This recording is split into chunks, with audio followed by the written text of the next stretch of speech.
One of my favourite books is The Complete Winnie the Pooh by A. Milne. And this is my book, and I remember having this at about the age of 7, so it's been very well read and very well loved. One of my favourite stories in this collection is when Pooh and Piglet go hunting and nearly catch a woozle. So Pooh Bear's already been going off into the woods and looking at some tracks that he's found, and that's where we pick our story up. Now look here, he pointed to the ground in front of him. What do you see there? Tracks, said Piglet. Paw marks. He gave a little squeak of excitement. Oh, Pooh, do you think it's a woozle? It may be, said Pooh. Sometimes it is, and sometimes it isn't. You never can tell with paw marks. With these few words, he went on tracking, and Piglet, after watching him for a minute or two, ran after him. Winnie the Pooh had come to a sudden stop and was bending over the tracks in a puzzled sort of way. What's the matter? Asked Piglet. It's a very funny thing, said the bear. But there seem to be 2 animals now. This, whatever it was, has been joined by another. Whatever it is, and the 2 of them are now proceeding in company. Would you mind coming with me, Piglet, in case they turn out to be hostile animals? Piglet scratched his ear in a nice sort of way and said that he had nothing to do until Friday and would be delighted to come, in case it really was a woozle. You mean in case it really is 2 woozles, said Winnie the Pooh. And Piglet said that anyhow he had nothing to do until Friday. So off they went together.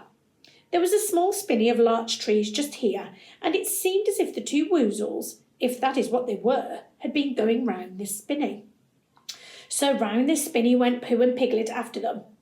Piglet passing the time by telling Pooh what his grandfather Trespasses W had done to remove stiffness after tracking, and how his grandfather Trespasses W had suffered in his later years from shortness of breath and other matters of interest. And Pooh wondering what a grandfather was like, and if perhaps this was 2 grandfathers they were after now, and if so, whether he would be allowed to take one home and keep it, and what Christopher Robin would say. And still the tracks went on in front of them. Suddenly, Winnie the Pooh stopped and pointed excitedly in front of him. Look! What? Said Piglet with a jump. And then to show that he hadn't been frightened, he jumped up and down once or twice more in an exercising sort of way. The tracks, said Pooh. A 3rd animal has joined the other 2. Pooh, cried Piglet. Do you think it's another woozle? No, said Pooh, because it makes different marks. It is either 2 woozles and 1, as it might be, whizzle, or 2, as it might be, whizzles and 1. If so, it is woozle. Let us continue to follow them.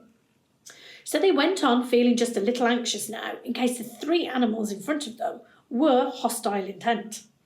And Piglet wished very much that his grandfather T.W. were there, instead of elsewhere. And Pooh thought how nice it would be if they met Christopher Robin suddenly, but quite accidentally, and only because he liked Christopher Robin so much. And then, all of a sudden, Winnie the Pooh stopped again and licked the tip of his nose in a cooling manner, for he was feeling more hot and anxious than ever in his life before. There were 4 animals in front of them. Do you see, Piglet? Look at their tracks. 3, as it were, woozles, and 1, as it were, whizzle. Another woozle has joined them. And so it seemed to be. There were the tracks crossing over each other, getting muddled up with each other, but quite plainly every now and then the tracks of 4 sets of paws. I think, said Piglet, when he had licked the tip of his nose too, and found that it brought very little comfort, I think that I have just remembered something. I have just remembered something that I forgot to do yesterday and shan't be able to do tomorrow. So I suppose I really ought to go back and do it now. We'll do it this afternoon, and I'll come with you, said Pooh. It isn't the sort of thing you can do in the afternoon, said Piglet quickly. It's a very particular morning thing that has to be done in the morning, and if possible between the hours of... what time would you say the time was? About 12, said Winnie the Pooh, looking at the sun. Between, as I was saying, the hours of 12 and 12:05, so really, dear old Pooh, if you'll excuse me, what's that? Pooh looked up at the sky, and then, as he heard the whistle again, he looked up into the branches of a big oak tree, and then he saw a friend of his. "It's Christopher Robin," he said. "And then you'll be all right," said Piglet. "You'll be quite safe with him. Goodbye." And he trotted off home as quickly as he could, very glad to be out of all danger again. Christopher Robin came slowly down the tree. "Silly old bear," he said. "What were you doing? First you went round the spinney twice by yourself, and then Piglet ran after you and you went round again together, and then you were just going round a fourth time." "Wait a moment," said Winnie the Pooh, holding up his paw. He sat down and thought in the most thoughtful way he could think. Then he fitted his paw into one of the tracks, and then he scratched his nose twice and stood up. "Yes," said Winnie the Pooh. "I see now," said Winnie the Pooh.